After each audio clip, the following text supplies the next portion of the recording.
सही बच्चों को राधे राधे। देखिए मैथ का कौन सा टॉपिक चल रहा है, प्रतिशत, और प्रतिशत में कौन सा सवाल चल रहा है, 60वां सवाल। यानी कि 60वां क्वेश्चन क्या कहता है कि किसी परीक्षा में, यानी कि 300 की क्या हुई है, एक परीक्षा हुई है, यानी कि जो किसी भी पेपर में आने हुए वाले क्वेश्चन है। ऐसे क्वेश्चन किसी भी पेपर में, आरपीएफ, एसआई में, रेलवे में, ग्रुप डी में, एसएससी जीडी में ये क्वेश्चन आते हैं। अब देखिए 60वें क्वेश्चन में उसने क्या बोला है कि 300 अंकों की एक परीक्षा में एक छात्र को 75 अंक मिले, अगर उसने 6 और अंक पाए होते तो वह उत्तीर्ण होने योग होने प्रतिशत प्राप्त कर लेता। तो उत्तीर्ण होने योग प्रतिशत क्या होगा। अब उसने पूछा क्या है कि उसने बोला है कि 300 की एक परीक्षा हुई है, तब एक परीक्षा में उसने टोटल अंक पाए कितने हैं, 75 अंक पाए हैं। अगर वो ये कहता कि 6 अंक और पा लेता तो वह क्या हो जाता, पास हो जाता। क्या हो जाता, पास हो जाता।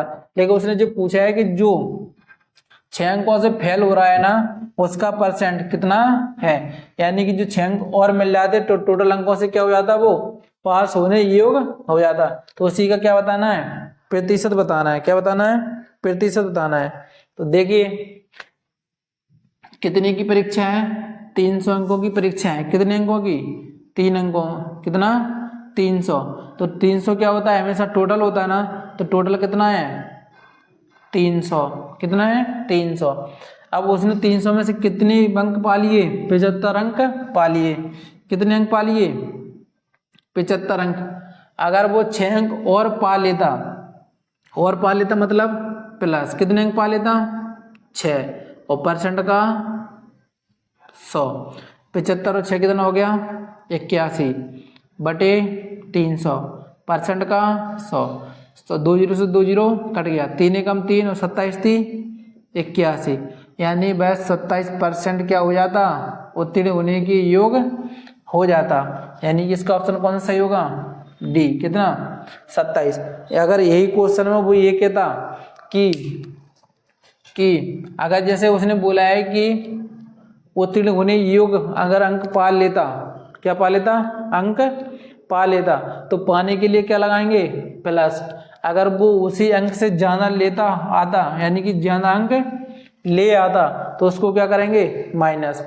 यानी कि जैसे उसने बोला है कि 500 का क्या है टोटल पेपर है, यानी कि 300 की क्या है, परीक्षा है इस क्वेश्चन में। अगर उसने बोल दिया एग्जांपल के तौर पर कि 500 की एक परीक्षा है, 500 की परीक्षा में उसने कितने अंक लिए, 300 अंक ले आया, लेकिन उसको पास होने के लिए कितने अंकों की जरूरत है, 25 अंकों की जरूरत है। तो जरूरत के लिए क्या लगाएंगे, प्लस। जरूरत के अंकों के लिए क्या लगाएंगे, प्लस। और वो अंकों से ज्यादा ले आएगा तो उसके लिए क्या लगाएंगे, माइनस।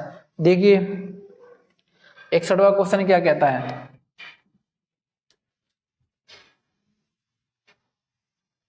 61वां क्वेश्चन क्या कहता है कि एक परीक्षा में एक विद्यार्थी 32% अंक लाता है और वह 4 अंकों से फेल हो जाता है, जबकि एक अन्य विद्यार्थी 35% अंक लाता है, जो कि पास होने वाले अंकों से 5 अंक ज्यादा ले आता है। तो परीक्षा में अधिकतम अंक कितने होंगे, यानी कि टोटल पेपर कितने का होगा। अब देखिए उसने क्या बोला है कि 32% अंक लाता है और 4 अंकों से क्या हो जाता है, फेल हो जाता। अगर उसको 4 अंक और मिल जाते तो वो क्या हो जाता, पास हो जाता। और दूसरे ने क्या बोला कि 35% अंक लाया, लेकिन 35% अंक लाया लेकिन पास तो हो गया, लेकिन पास से कितना ज्यादा और ले आया, 5 अंक और ज्यादा ले आया। तो देखिए इसको, अब उसने क्या बोला है कि 32% अंक लाता है लेकिन 4 अंकों से क्या हो जाता है, फेल हो जाता है। क्या हो जाता है, फेल हो जाता है। तो फेल होना क्या है, माइनस। अब उसने क्या बोला है कि 35% अंक लाता है, कौन सा, पहला व्यक्ति और दूसरा व्यक्ति। 35% अंक लाता है लेकिन 5 अंक क्या होता है, ज्यादा ले आता है। तो फेल होने के लिए क्या लगाएंगे, माइनस, और ज्यादा के लिए क्या लगाएंगे, प्लस।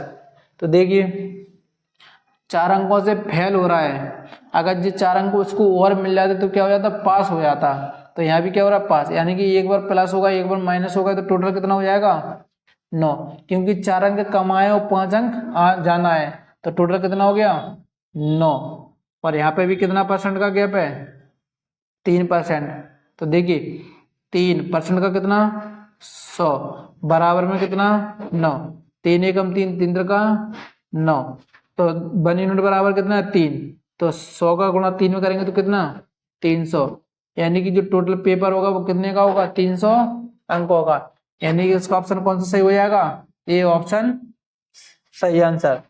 देखिए 62वां सवाल, 62वां सवाल क्या कहता है कि एक परीक्षा में एक विद्यार्थी 25% अंक लाता है और वह 3 अंकों से फेल हो जाता है, जबकि एक अन्य विद्यार्थी 50% अंक लाता है जो कि पास होने वाले अंकों से 20 अंक ज्यादा और लेता है, तो परीक्षा में अधिकतम अंक कितने होंगे। तो देखिए 62वां क्वेश्चन,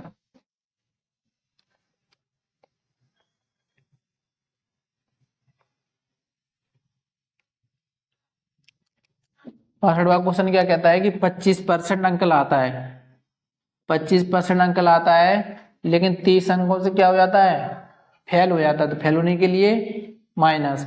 अब दूसरा व्यक्ति 50% अंक लाता है लेकिन पास होने के योग से भी कितना 20 ज्यादा, ज्यादा के लिए प्लस, टोटल कितना अंक हो गया 50, यहाँ पर दोनों का अंतर कितना है 25%।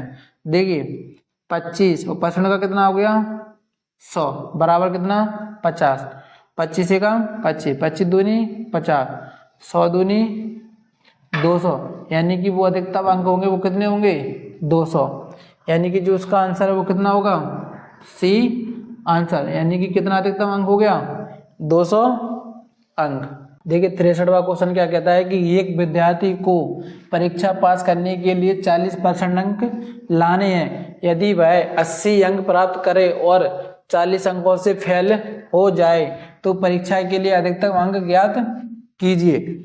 अब उसने बोला क्या है कि एक विद्यार्थी को परीक्षा में पास करने के लिए कितना चाहिए 40% अंक चाहिए, कितना 40%, लेकिन 40% में वो क्या कह रहा है कि उसने कितने प्राप्त कर लिए 80 अंक प्राप्त कर लिए, कितने अंक प्राप्त कर लिए 80 अंक प्राप्त कर लिए, लेकिन वह 40 अंकों से क्या हो जाता है फेल हो जाता है। अगर उसको 40 अंक और मिल जाते तो वो क्या हो जाता पास हो जाता, क्या हो जाता पास।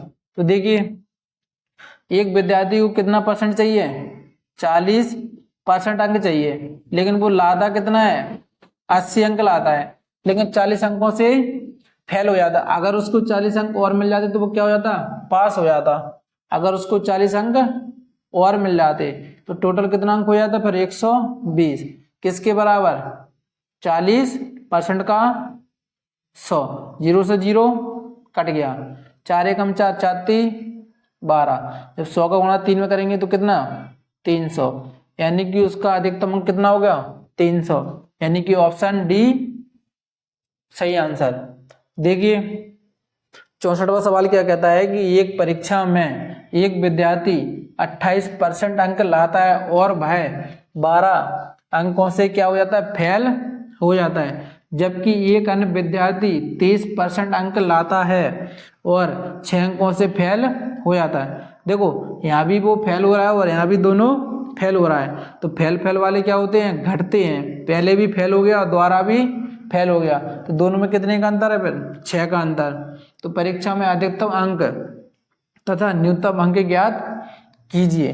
देखिए उसने क्या बोला है, अब उसने बोला है पहले कितना 28% अंक, 28% अंक लाता है लेकिन वह 12 अंकों से क्या हो जाता है फेल हो जाता है। उसके बाद वो 30% अंक लाता है लेकिन 6 अंकों से क्या हो जाता है फेल हो जाता है, पहले भी फेल हो रहा था दोबारा भी फेल हो रहा है, तो कितने का अंतर हो गया 6 का, और यहाँ कितना है 2% अंक, यानी कि 2% बराबर कितना है 6, तो परसेंट का नीचे कितना आ जाएगा देखिए जरा 2%, तो 2% का कितना 100 बराबर कितना 6, 2 एकम 2, 2 3 6, यानी कि जो टोटल अंक है वो कितना है 300, तो यहाँ पे भी 300 और यहाँ पे भी 300, यहाँ पे भी 300 और यहाँ पे भी 300, यानी कि अधिकतम अंक कितना हो गया 300, तो 300 चार ऑप्शन में है। तो देखिए अब उसको निकालना भी कौन सा है न्यूनतम अंक, तो 1 यूनिट बराबर कितना आया था यहाँ पे 3, 1 यूनिट बराबर कितना निकला था 3। तो देखिए इससे भी निकाल सकते हैं और इससे भी निकाल सकते हैं। देखिए 30 दिया 90, लेकिन 90 टोटल अंक कितना हो गया 90, लेकिन वो फेल कितने से हुआ है 6 अंकों से। तो 30 दिया 90, 90 में अगर वो 6 हुआ जुड़ जाता तो टोटल कितना हो जाता 96। तो देखिए जब इससे भी निकाल सकते हैं तो इससे भी निकाल सकते हैं। 1 यूनिट बराबर कितना है 3, तो 28 दिया कितना होता है 28 दिया कितना होता है 84 अंक। अगर उसको 12 अंक और मिल जाते तो टोटल कितना अंक हो जाता 96। तो इसका कितना है न्यूनतम अंक कितना है 96 और अधिकतम अंक कितना है 300, यानी कि इसका कौन सा आंसर है बी ऑप्शन सही।